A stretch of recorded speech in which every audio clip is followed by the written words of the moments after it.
dhegaystayaal tanina waa sheekadii nebi yacquub nabadgelya korkiisa ha ahaatee sheekada nebi yacquub qur-aanka si faahfaahsan uguma soo aroorin sidaa darteed waxaa laga soo minguuriyey inteeda badan kutubta taariikhda iyo kuwa tafaasiirta ama laqbaha qur-aanka. yacquub ayaa maalin maalmaha ka mida soo ag joogsaday aabbihii isxaaq oo ahaa nin da'oobay oo jilcay oo sidii qaanse u soo gatay. kolkaas buu ku yidhi, aabbow, waxaan kaaga ashtakoonayaa walaalkay ciisu oo mar walba ii goodiya iina dhaarta. tan iyo maalintii uu arkay inaad indho jacayl igu eegayso ee aad ii ducaynayso. tan iyo markuu maqlay inaad ii saadaalisay waraso wanaagsan, boqortooyo la kala dhaxlo iyo nolol barwaaqaad. maalintaa laga soo bilaabo walaalkay ciisu wuxuu ii quuri waayey ducadaada, wuxuuna iga xasday waxyaabaha wanaagga iyo khayrka ah ee aad ii saadaalisay. hadal kulul, gurre iyo goodi ayuu tan iyo maalintaas ila daba joogaa ilaa uu xumaaday xidhiirkii walaaltooyo ee naga dhexeeyey oo jacaylkii aannu isu haynayna uu baaba'ay. intaa ka sokow wuxuu iigu faanaa labada dumarka ah ee uu qabo ee uu reer Kancaan ka guursaday. wuxuu iigu taag sheegtaa warasada timaadada u dhalan doonta ee aniga risiqa iyo noloshaba igu ceeli doonta. aabbow, waxaan kuugu soo dacwooday si aad aniga iyo isaga noo kala saarto, waxna aad noo kala tidhaahdo, adiga oo adeegsanaya talada iyo caqliga wanaagsan ee uu eebba kugu deeqay. nebi isxaaq nabadgelya korkiisa ha ahaatee oo ka gubanaya colaadda labada walaalaha a kala goysay ayaa yidhi, maandhow, sida aad ka aragto timahayga ciradu waa qarisay, oogadayda jiricday iyo dhabarkayga qaansada u ekaydana waad aragtaa. waxaan noqday coobar xooggii ka dhammaaday. inaan dunida saagootiyo ayaan sugayaa. waxa aan dhowrayaa uuni waa aniga iyo nolosha inay geeridu na kala kaxayso. waxaan ka baqayaa dhimashadayda kadib walaalkaa inuu si bareera kuu colaadiyo oo uu dirirtaada caadaysto. waa nin xoog iyo itaalna ku dheer, xididkiisna ku tiirsan oo isku hallayn kara. waxaan kolka kugula talin lahaa inaad u sadcaasho Fadaam Aaraam oo ka mid a arlada Ciraaq. waxaa halkaa ku dhaqan abtigaa Laabaan ina Betwiil. gabdhihiisa middood guurso, markaasna waxaad heli doontaa gobonnimada iyo awoodda aad u baahan tahay. sidaas markaad yeesho dhulkan ku soo noqo. markaad timaadana waxaan kuu filayaa nolol midda walaalkaa ka raaxo badan iyo warasatiisa ka wacan oo ka dhowrsoon. eebba ha ku dhowro oo ha ku ilaaliyo. erayadaasi waxay barbaarka yacquuba ula mid ahaayeen biyo qabow oo ku dhacaaya laab u ooman. waxay ahaayeen erayo uu qalbigiisu xasillooni ka helay oo markuu ugu baahida badnaa dhegihiisa ku soo dhacay. wuxuu u hiyi kacay dalkii aabbayaasha iyo awoowayaasha iyo halkii uu reerkoodu ka soo askumay. ilmo kulul isaga oo ay ka daadanayso ayuu aabba iyo hooyo saagootiyey. iyaguna waxay ku saadeen ducatii ugu wanaagsanayd. waddada ayuu cagta saaray. lamadegaanka ayuu habeenkiina ku guureeyey, dharaartiina ku boqoolay. mar uu burco tafa iyo mar uu ban u soo dego. la kulanka abtigiis ayuu madaxa ku hayaa. erayadii aabbihiisna si wacan ayuu u xusuusan yahay.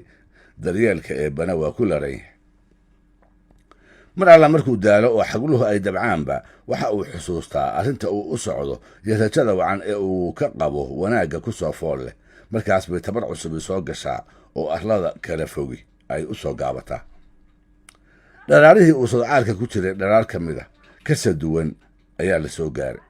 waa dharaar kulayl badan oo hanfigu indhaha halis ku yahay.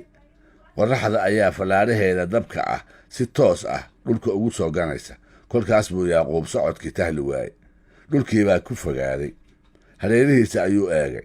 mase waa lamadegaan tan iyo irikuwareerta sii taxan iyo bacad aan burco lahayn, geed lahayn, wax alla waxa lagu tilmaansadana aan lagu ogeyn.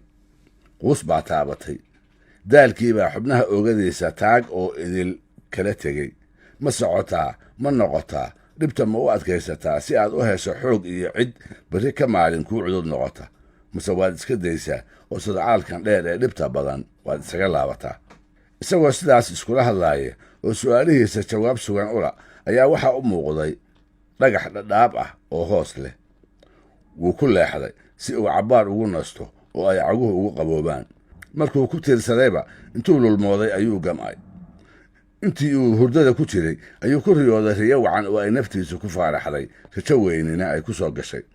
wuxuu ku riyooday eebba inuu siin doono nolol barwaaqaad, boqortooyo aad u baaxad weyn, waraso barakaysan oo wanaag badan, kuwaasoo uu eebba dhulkiisa dhaxal siin doono, aqoonna uu ugu deeqi doono.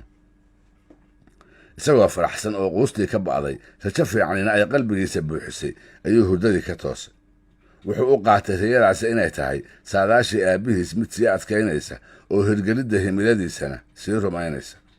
sidii gamuunkii ayuu orod istaabtay, isagoo sidii hore ka mintidsan ayuu waddada cagta saaray. dhulkii baa loo soo duubay, waxaa gudbay maalmihiisii sodcaalka, bidhaan baa u muuqatay, markaas bay raja soo gashay. wuxuu fishay afaafkii magaalada iyo degaankii abtilaabaan inuu soo gaaray.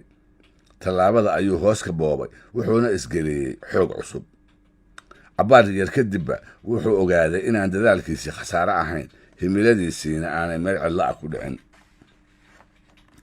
waa kuwaas oo durbadiiba cagihii ayaa u qaboobay, qalbigii milidhku daboolay ayaa u cusbaaday, daalkii iyo niyadjabkii ayaa ka ba'ay.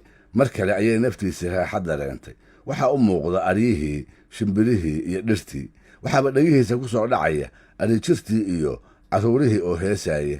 intaasiba waxay astaan u yihiin lamadegaankii iyo isagu inay isdaayeen.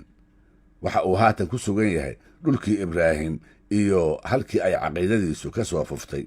wuxuu haatan joogaa dhulkii abtigiis oo ah ninkii uu u soo sodcaalay ee uu weliba arlada geri go'anta ah uu daraaddii u soo jiiray. kolkaas buu sujuud la dhacay, isaga oo eebbe uga mahadnaqaya barwaaqada uu siiyey iyo dantiisa uu u qumiyey. yacquub oo ah nin qaraad oo aan la garanayn ayaa dadkii u soo dhowaaday oo ku yidhi, laabaan ina betweel qofkiin yaqaani ma idinku jiraa? markaas bay yidhaahdeen, oo waa kuma qofka naga midka ah ee aan aqoon laabaan? waaba rasuulka isxaaqa seedigiisi, waaba ninka qoladiisa madaxda u ah ee reerahoodu ay shinsadaane, waaba ninka iska leh xoolahan tirada badan ee ay bananka iyo buuruhu qaadi la'yihiin. markaas buu yidhi, aqalkiisa iyo meesha uu ku sugan yahay qof itusi kara ma leedihiin? kolkaas bay yidhaahdeen, waa taa gabadha uu dhalay ee raaxiil lagu magacaabaa, waa taa ariga la joogta. yacquub ayaa kolkaa dhugtay halkii farta loogu fiiqay. kolkaas baa waxaa u muuqatay gabadh qurux iyo ooga simanba loo dhammeeyey oo bilic la tiicaysa. laabtii baa ruuxatay, hadalkii baa ku xirmay. ha yeeshee isbeddelka ku dhacay intuu is-ilowsiiyey oo caqliga kaashaday ayuu ku yidhi, aniga iyo adigu gabarh yahay waxaannu nahay hilbo, qaraabo dhow ayaannu nahay, isku isir baannu ka soo jeednaa. waxaan ahay yacquub, waxaana i dhalay rasuulka isxaaq ah.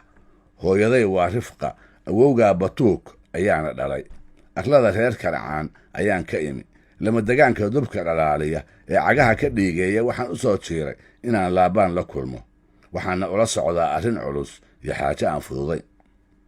kolkaasba iyadiina weji furan iyo sheeko macaan ku soo dhoweysay. dabadeedna waxay u hormartay gurigoodii iyo aabbaheed laabaan halkii uu joogay. waddada intuu ku soo jiray ayuu iska dareemay xasilooni darro, deganaansha la'aan iyo wax aanu garanayn oo culaysinaya. ma waxaa ugu wacnaa aragtida inanta oo ahayd rajadii uu laabta ku hayey, saadaashii aabbihii iyo riyadii uu lamadegaanka ku arkay? mase waxaa ugu wacnaa qariibnimada iyo culayska arrinta uu duqa ula socdo? tan hore sababtu way noqon kartaa, tan labaadina waa wax suurageli kara. ha yeeshee si wacan ayuu naftiisa u xakameeyey. tallaabo xasiloon iyo socod aan keerkeer lahayn ayuu iska helay. abtigii laabaan ayuu la kulmay. markuu u soo dhowaadayna waa isku duubay. farxad aawadeed ayuu la ilmeeyey. dabadeedna meel wacan oo u qalanta ayaa isagiina dhadejiyey. sidii uu mudnaana waa loo qabtay. isla markiiba nebi yacquub wuxuu abtigii u sheegay sababtii uu aabbihii u soo diray iyo rajada uu ka qabo la xididkiisa. waxaa kale oo uu u sheegay inuu raaxiil arkay, dabadeedna ay qalbiga kaga dhacday oo uu rabi lahaa inay u noqoto oori iyo xarig barakaysan oo labadooda isku xidha. markaas buu laabaan yidhi, hawraasan iyo guddoon, wixii aad i weydiisatay waan kaa yeelay, dantii aad lahaydna waan kuu qumiyey. waxaanse shardi kaaga dhigayaa inaad ila joogto 7 gu oo aad ariga ii raacdo, taas oo gabadha meherkeeda ah. muddadaas aad ila joogto aniga ayaa ku dhaqaalayn doona, si wacanna kuu hayn doona. shardigaasna yacquub waa oggolaaday. arigii ayuu usha u qaatay oo abtigii u raacay, isaga oo maalin walba iyo saacad kasta ka fakaraya nolosha wanaagga badan ee uu mustaqbalka ku noolaan doono. raaxiil waxay ahayd 2 gabdhood oo Laabaan dhalay toodii yarayd. Laya ayaa xagga guga ka weynayd, inkastoo ay ku xigtay marka quruxda iyo bilicda la eego. Laabaan kuma tashanayn, shareecada qoladiisuna ma ogolayn gabadha weyn oo aan la guursan in midda yar loo guuriyo. gabdhaha in la isdhaafiyo ayaa xaaraan ka ahayd, ha yeeshee duqu ma uu rabin Yacquub inuu niyad jabiyo oo uu Raaxiil u diido, gaar ahaan kadib markuu arkay oo iyadu ay beer qaaday. Laabaan wuu fakeray, wuxuuna ugu dambaystii helay farsamo uu arrinta ku furdaamiyo. wuxuu guddoonsaday 2 gabdhoodba inuu barbaarkan u dhiso, maxaa yeelay wuuna u qalmaa oo mudan yahay. shareecadii ay ku dhaqmi jireenna ma diidayn 2 dumar ah oo walaalo ah isku mar in la guursado. muddadii ballantu ahayd Yacquub waa dhammaystay. waxaa la soo gaaray wakhtigii uu aroosi lahaa ee uu Laabaan weydiisan lahaa intuu ballanqaadkiisii ka soo baxo inuu inanta u dhiso. kolkaas buu odaygii yidhi, maandhow, qalbigayga iyo shareecada dhulkaniba ma oggola gabadha weyn intaan ka gudbo midda yar inaan kuu guuriyo. tani waa Laya, oo inkastoo dhinaca quruxda aad Raaxiil ka jeceshahay, haddana waa gabarh xagga caqliga iyo garashada u dhiganta. iyada guurso oo ku qaado meherkii aad bixisay. haddii aad doonto inaad Raaxiil ku darsatana, ila joog 7 gu oo kale oo aad ariga ii raacdo. taas baana meher kale kuu noqon oo Raaxiil oo sharfan aan kuugu aroosin doona. Yacquub oo ahaa rasuul wanaagsan, isuma uu quurin talada abtigiis inuu diido, wixii uu ka doonana uu maya ka horgeeyo. isagu sidii wacnayd uma u soo dhoweyn oo si wanaagsan uguma samafalin, inuu la xidhiidana degdeg uguma oggolaan. shardigii cusbaa ayuu yeelay, wuxuuna la aqalgalay Laya.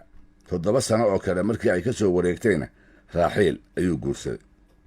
Laabaan wuxuu 2 gabdhood ee la guursaday mid walba siiyey gabar addoon ah oo u adeegta, iyagiina waxay labadiiba isku mar u hibeeyeen saygoodii Yacquub. dabadeed 2daas addoomood, Laya iyo Raaxiil, ayuu Eebbe 12 wiil Yacquub ka siiyey, kuwaasoo ilaa maanta loo yaqaan warasadii nebi Yacquub.